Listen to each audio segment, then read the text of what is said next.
Mr. Chairman, I used to make a living identifying absurdity, and I'm hearing a lot of it today. I mean, I hear some of my colleagues reading speeches that don't seem to take into account things that have been said before. We just heard Senator Coons quoting from the same 1992 speech that my colleague just cited. And in that speech, he said that if the president had gotten the views of the Senate Judiciary Committee and nominated somebody that was a bipartisan nominee that had bipartisan approval, he would certainly go ahead with that. Someone who was a consensus candidate, even if the president hadn't consulted with the Judiciary Committee and had chosen a consensus candidate, he would have proceeded. I don't think anyone denies that this is a consensus candidate. So I would appreciate, now I got here at the beginning, and I've said to the chairman a number of times before that I think it's ironic that the members of the minority do not show up routinely for these Thursday meetings to make quorum, and that it is really, to me, the duty of the majority to provide quorum.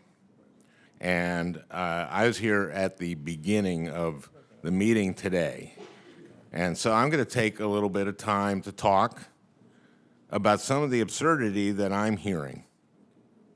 We heard from Senator Lee that, well, if Judge Garland is confirmed, he wouldn't be seated until almost toward the end of this session, of this Supreme Court session. And then when it's raised that, well, if we wait until the next president, that nominee wouldn't get into the court until well into the next session, then Senator Lee says, well, that's fine. Senator Lee also talks about nowhere does it say that we have to provide advice and consent. Well, you know, we could be the rope-a-dope Senate and not do anything. Here's what the Constitution says. It provides only that the Congress must be in session at least once a year. Is that what you guys want? The Congress shall assemble at least once in every year, and such meeting shall begin at noon on the third day of January. The American people are looking at this and seeing what this is. This is obstruction. I could go back to Minnesota on the 4th of January and sit in Minnesota. But I don't think Minnesotans would think I was doing my job.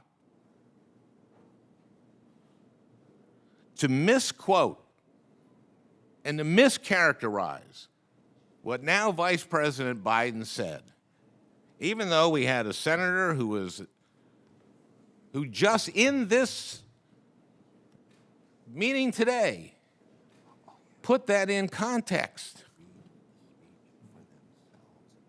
I find offensive. Now we have senators on the Republican side, and Senator Schumer spoke to this, who said, well, you know what? First it was we should let the people decide. Well, we would argue the people decided. The president has a 4-year term. Scientists tell us that there are approximately 10 months left in his term.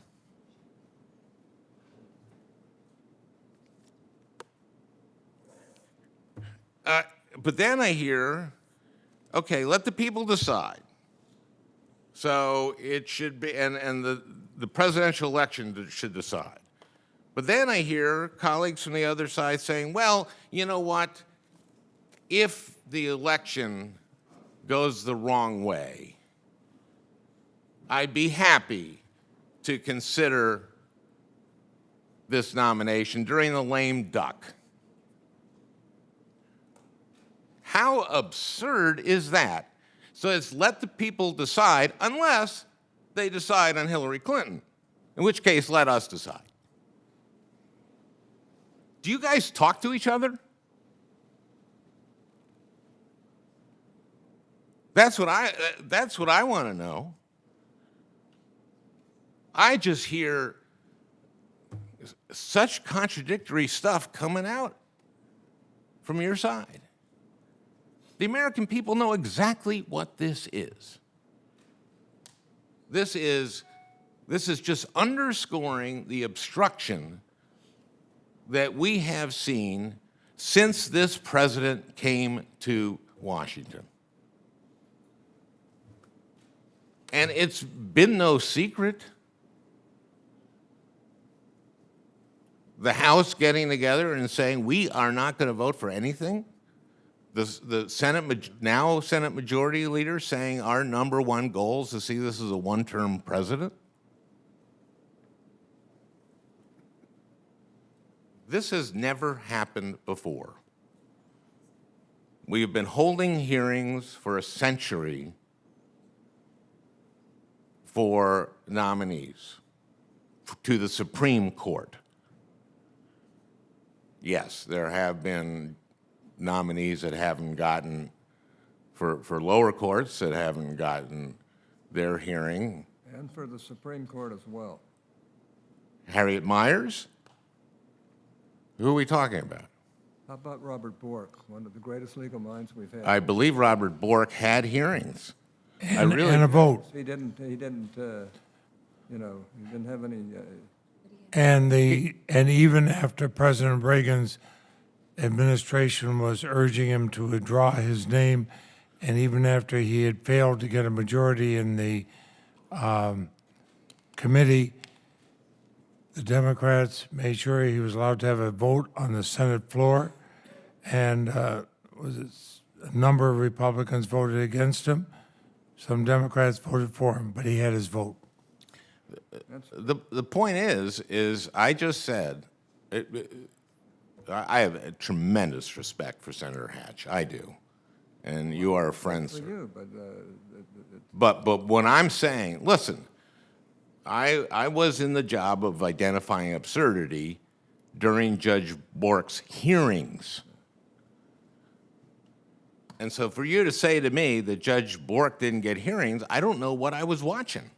No, I didn't say that. Yes, you did. No, I just said. You said, yes, you did, sir. I meant to say that's where it all began. That's not what you said. I said I admit Supreme Court nominees have gotten hearings for the last 100 years, since 1916. We couldn't even get Miguel Estrada a hearing. I do not believe Miguel Estrada Nor was did the nominated to Republicans give him a hearing. No, Democrats gave him a hearing. Republicans did not give him a hearing when they were in charge of the Senate. Look, Let's be honest. let's also be honest. The tit for tat argument has been made. Don't worry. The tit for tat argument has been made, and there has been some of that. That's right. I just told him. But Let's let's be honest.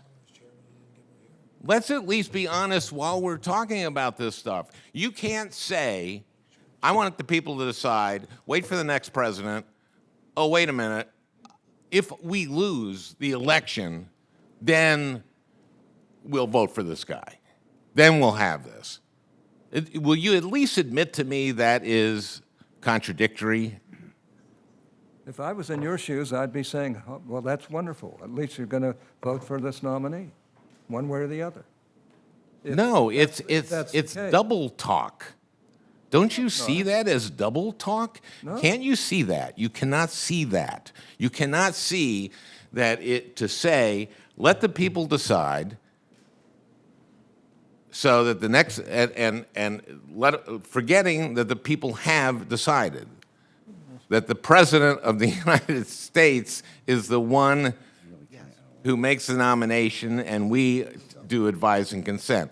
The President still is in his term. But then to say, well, okay, no, we want the people to decide, so it's the next president. But then, if we lose that election, then we will take up this president's nomination because that'll be better than the next president's nomination, and we probably will have lost the Senate because people will be seeing what we're doing here and react in a way where they will throw out Republican senators. I'm just extrapolating on what I'm hoping happens. Don't you see that, though? But doesn't anyone here see that? I guess not. I guess not. Maybe it was my training in my previous career. Okay. Thank you.